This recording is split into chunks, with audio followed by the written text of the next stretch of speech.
नमस्कार, मी मिलिंद भोसले, महाराष्ट्र राज्य कंत्राटदार महासंघ अध्यक्ष, राज्य अभियंता संघटना, तसेच महाराष्ट्र राज्य पाणीपुरवठा संघटना. राज्य शासनाचे राज्यातील कंत्राटदाराचे जवळपास 89,000 कोटीचे देयक मार्च 2025ला प्रलंबित होते. आज मार्च 2026 आली तरीसुद्धा हा आकडा 77,500 कोटी आहे. म्हणजे राज्य शासनाने गेल्या 12-13 महिन्यात फक्त 10 ते 12% कंत्राटदाराचे पेमेंट दिलेले आहेत. हे वास्तविक अत्यंत चुकीचे आहे. तसेच राज्य शासन हे प्रत्येक कंत्राटचं देयक देण्यासाठी ट्रेझरी ऑफिसला आणि प्रत्येक विभागाला एक चलन पाठवून देतं, एक ऑर्डर पाठवून देते की एवढे पैसे रिलीज केलं.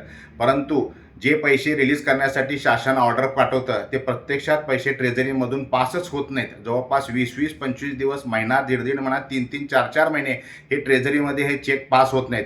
याचा अर्थ शासन जे चेक किंवा जी ऑर्डर काढतं, हे ऑर्डरला जर 3-3, 4-4 महिने पासिंगसाठी आलं ते अत्यंत चुकीचं आहे. याचा अर्थ राज्य शासनाकडे पैसाच नाही आहे आणि पैसा नाही. त्यानंतर नवीन कामं जी विकासाची आहेत ती गेल्या 12-13 महिन्यात राज्य शासनाने विकासाची कामं अजूनही मंजुरी केलेली नाहीत. ही मंजूर न केल्यामुळे राज्यातील सुशिक्षित बेरोजगार 1.5 लाख, त्यानंतर मजूर सहकारी संस्था, ओपन कंत्राटदार 1 लाख, अशा जवळपास 3.5 ते 4 लाख कंत्राटदारावर उपजीविकेचे साधन, जे कंत्राटदार हा व्यवसाय हा अत्यंत धोक्यात आला आहे.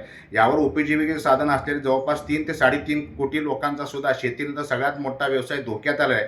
ट्रेझरीमध्ये पासिंग नाही, मागचे प्रलंबित देयक तसेच आहेत, नवीन कामं मंजूर नाहीत. नवीन कामं मंजूर नसल्यामुळे रोजगाराची संधी सगळी हे आहेत. यामुळे गेल्या जवळपास 13 ते 14 महिन्यापासून 4 आमच्या कंत्राटदार सुशिक्षित वर्गाने आत्महत्या केल्यात. हे अत्यंत चुकीचं आहे. या संदर्भात आम्ही येत्या 9 मार्च 2026 रोजी मुंबईत राज्यस्तरीय तिन्ही संघटनेची व राज्यातील कंत्राटाची बैठक आयोजित केली आहे. या बैठकीमध्ये शासनाच्या या धोरणाचा निषेध करण्यासाठी व मोठा निर्णय घेण्यासाठी आम्ही राज्यातील कंत्राटाची बैठक आयोजित केलेली आहे.